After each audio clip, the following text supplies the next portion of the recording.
नमस्कार बंधुरा NS kitchen आपनादेर आबार एकबार स्वागत। आशा करी आपनारा सबाई खूब भालो आछेन। प्रतिबारेर मतो आबारो फिरे एसेछि नतुन रेसिपि निये। और आजके तैरि करे देखाबो दारुण स्वादेर फुलकपि भापा। गरम गरम भाते एमनकि रुटी दिएओ किन्तु दारुण लागबे एई फुलकपि भापा। যদি ভালো লেগে থাকে অবশ্যই কিন্তু লাইক শেয়ার করতে ভুলবেন না এবং কমেন্ট বক্সে জানাবেন কেমন হয়েছে। আর নিত্য নতুন রেসিপি দেখার জন্য চ্যানেলটিকে সাবস্ক্রাইব করে দেওয়ার জন্য অনুরোধ রইল। তো ভিডিওটি কিন্তু স্কিপ না করে শুরু থেকে শেষ অবধি দেখতে থাকুন। ফুলকপি ভাপা করার জন্য একটা মিডিয়াম সাইজের ফুলকপি নিয়েছি। ফুলকপিটাকে একটু ছোট করে কেটে নেবেন, তাহলে সেদ্ধটা কিন্তু তাড়াতাড়ি হয়ে যাবে। আর ফুলকপির ডাঁটিগুলো একটু ভালোভাবে কেটে বাদ দিয়ে দিতে হবে। এরপরে পরিমাণ মতো জল দিয়ে ফুলকপিটাকে 2 থেকে 3 মিনিট মতো ভাপিয়ে নেব। খুব বেশি সেদ্ধ করবেন না, তাহলে কিন্তু ফুলকপি গলে যাবে। আর একটু ভাপিয়ে নিলে ফুলকপির মধ্যে যে গন্ধটা থাকে সেটা কিন্তু আর লাগবে না।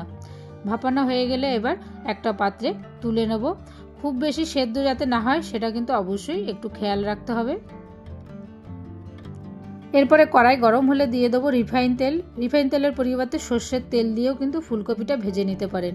ফুলকপি ভাজার জন্য সামান্য একটু নুন দিয়ে ফুলকপিটাকে ভালো করে কিন্তু লাল করে ভেজে নিতে হবে।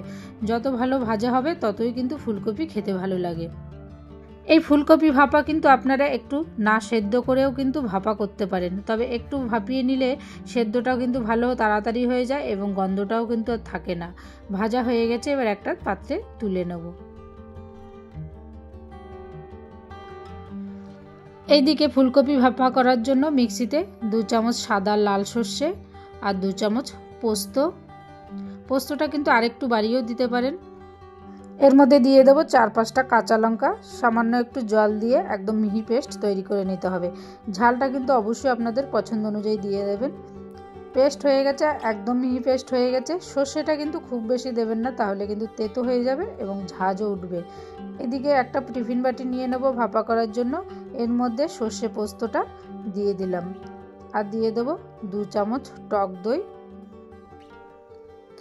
স্বাদ মতো নুন দিয়ে দেবো, অবশ্যই স্বাদ অনুযায়ী নুনটা দেবেন। আর একদম সামান্য পরিমাণে হলুদ গুঁড়ো, একদম অল্প পরিমাণে লাল লঙ্কার গুঁড়ো অ্যাড করেছি। এটা কিন্তু আপনারা নাও দিতে পারেন, যেহেতু কাঁচা লঙ্কা দেওয়া আছে। পরিমাণ মতো 4 থেকে 5 চামচ সর্ষের তেল দিয়েছি। এবার ভালো করে কিন্তু মিশিয়ে নিতে হবে।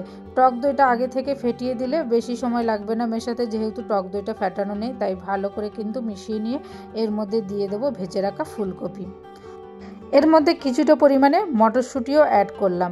এই মটরশুঁটিটা আপনারা চাইলে কিন্তু নাও দিতে পারেন যদি না থাকে, তবে মটরশুঁটিটা দেওয়ার জন্য এর ভাপার টেস্টটা কিন্তু দারুণ আসবে। আরও শীতকাল যেহেতু, এখন মটরশুঁটি আপনারা অ্যাভেলেবেল পেয়ে যাবেন। আর দিয়ে দেবো স্বাদ মতো চিনি। চিনিটা অবশ্যই স্বাদ অনুযায়ী দেবেন, তবে একদম অল্প পরিমাণে দেবেন। ভাপাতে খুব বেশি মিষ্টি হলে কিন্তু খেতে ভালো লাগবে না। এবার ভালোভাবে মিশিয়ে নিয়ে ওপর থেকে 2টো কাঁচা লঙ্কা দিয়ে দিলাম আর দিয়ে দেবো 2 থেকে 3 চামচ কাঁচা সর্ষের তেল। এবার ঢাকনা দিয়ে ঢেকে দেবো। এরপরে কড়াতে পরিমাণ মতো অল্প জল দিয়ে বাটিটা বসিয়ে দেবো। আর বাটিটা যাতে অর্ধেক ডুবে থাকে সেইভাবে কিন্তু জলটা দিতে হবে। এবার ঢেকে দিয়ে ওপর থেকে একটা ভারী কিছু চাপা দিয়ে 15 থেকে 20 মিনিট ভাপা হতে দেব। 20 মিনিট পরে ফিরে আসবো। গ্যাস অফ করে দিয়ে এবার ঢাকনা খুলে বাটিটাকে খুব সাবধানে তুলে নিতে হবে। গরম অবস্থায় কিন্তু এই বাটি একদমই খোলা যাবে না, তাই ঠান্ডা হওয়ার পরে কিন্তু অবশ্যই টিফিন বাটির মুখটা খুলবেন। টিফিন বাটিটা ঠান্ডা হওয়ার পরে এবার ঢাকনাটা খুলে নেব। এই দেখুন ফুলকপি ভাপা কিন্তু একদম রেডি। এরপরে গরম গরম পরিবেশন করুন গরম ভাতের সাথে বা রুটির সাথে, দারুণ লাগবে খেতে। এইভাবে আপনারা কিন্তু বাড়িতে একবার হলেও ফুলকপি মটরশুঁটি দিয়ে ভাপা তৈরি করবেন, অসাধারণ লাগবে। আশা করি আপনাদের ভালো লেগেছে। আর যদি ভালো লেগে থাকে অবশ্যই কিন্তু লাইক শেয়ার করতে ভুলবেন না এবং কমেন্ট বক্সে জানাবেন কেমন হয়েছে। আর নিত্য নতুন রেসিপি দেখার জন্য চ্যানেলটিকে সাবস্ক্রাইব করে দেওয়ার জন্য অনুরোধ রইল। সুস্থ থাকবেন, ভালো থাকবেন। আবারও দেখা হবে নেক্সট রেসিপি নিয়ে। প্লিজ আপনারা অবশ্যই পাশে থাকবেন। ধন্যবাদ।